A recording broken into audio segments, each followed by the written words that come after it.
Desde febrero de 1917, la guerra y el hambre abrieron las puertas a la caída del régimen zarista. 8 meses después, le siguió la conquista del poder por los bolcheviques. La revolución de 1917 dio vía libre al nacimiento de la Unión Soviética. Su legado marcó la política del siglo XX y ha dejado una huella indeleble en el mundo contemporáneo. Pero cuando dio los primeros pasos en el gélido febrero de aquel año, no fueron pocos los revolucionarios que desaparecieron. El primer indicio que estaba sucediendo algo importante se vio en la celebración del Día Internacional de la Mujer, el 23 de febrero de 1917.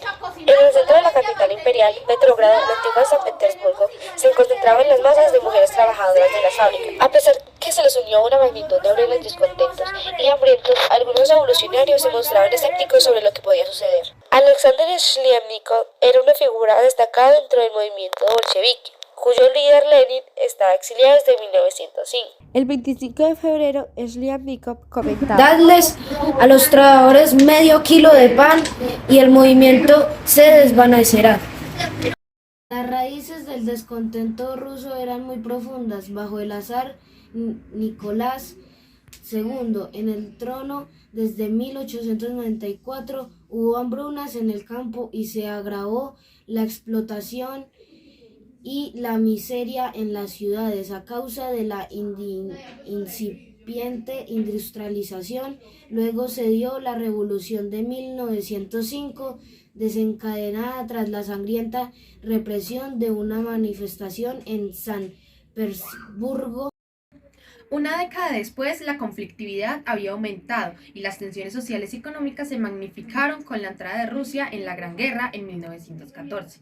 Petrógrado, próxima a la frontera alemana, era un hervidero de soldados y de trabajadores hambrientos que soportaban sus padecimientos junto a lujosos palacios. A principios de 1917, la ciudad, agotada por la guerra y la escasez de alimentos, era un polvorín. La ira y la desesperación se dirigían contra quienes ostentaban el poder.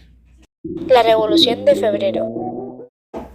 Lo que sucedió entonces no solo fue una revolución, sino una magnitud de revoluciones, un rechazo no solo de todo el Estado, sino de todas las autoridades, jueces, policías, cargos públicos, oficiales de las Fuerzas Armadas, sacerdotes, profesores, terratenientes, todos los padres y maridos de mentalidad patriarcal. Al contrario de lo que había predicho Shliapnikov, las protestas no se desvanecieron, sino que a finales de febrero crecieron como una bola de nieve. Y empezaron a aparecer las pancartas y banderas rojas que llamaban a derrocar la monarquía. A pesar de los desórdenes, las autoridades podrían haber contenido la situación simplemente evitando el choque directo con las masas, pero las fuerzas zaristas abrieron fuego y hubo muertos entre los manifestantes. Las protestas se convirtieron en una auténtica revolución cuando los participantes irrumpieron en el cuartel del regimiento Pavlovsky. Los soldados, en vez de atacar a los manifestantes, se unieron a ellos y algunos incluso llegaron a disparar contra sus propios mandos. El 1 de marzo se formó un gobierno provisional. El Soviet se comprometió a darle apoyo siempre y cuando asumiera una larga lista de principios democráticos que ponían en cuestión la autocracia zarista. Y el 2 de marzo de 1917, Nicolás II, que se había quedado sin apoyos, renunció al trono. El fin de la monarquía fue recibido con muestras de júbilo a lo largo de todo el imperio, y sus símbolos fueron destruidos. Balsones, escudos, águilas bicéfalas y estatuas de zares. El país más libre del mundo. El líder bolchevique desde su exilio en Suiza seguía el trepidante curso de los acontecimientos de Petrógrado lleno de frustración. Por fin volvió a Rusia en un tren sellado facilitado por los alemanes, que tenían la esperanza de que la oposición de Lenin a la guerra socavaría el esfuerzo bélico ruso.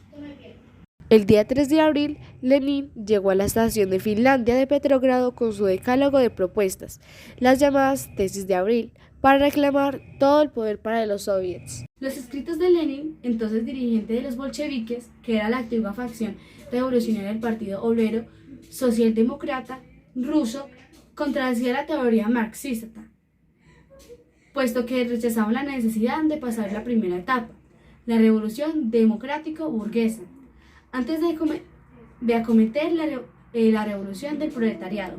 Aún así, Lenin consiguió que el partido se adheriera a sus ideas y su carisma favoreció la incorporación masiva de obreros y soldados al partido bolchevique. Estos nuevos militantes sabían poco de teorías marxistas, pero valoraban la eficacia de Lenin, porque alcanzar el socialismo en 2 etapas cuando se podía conseguir en una sola. Fin de la Revolución Rusa. Si los comicios se consideraban un referéndum sobre el gobierno bolchevique, el partido de Lenin perdió. Los socialistas revolucionarios obtuvieron el 38% de los votos, frente al 24% de los bolcheviques. Lenin llegó al poder prometiendo pan, tierra y paz, pero poner fin a la guerra no era fácil. Lenin, a la vista que el ejército ruso se estaba desintegrando rápidamente, en febrero de 1918, la propia Petrogrado fue atacada por los alemanes.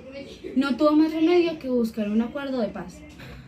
La nueva República Soviética perdió el 34% de su población, el 32% de su suelo agrícola, el 54% de sus instalaciones industriales y el 89% de sus minas de carbón. Pero aquellos sacrificios garantizaron a Lenin su posición de vencedor de las revoluciones de 1917.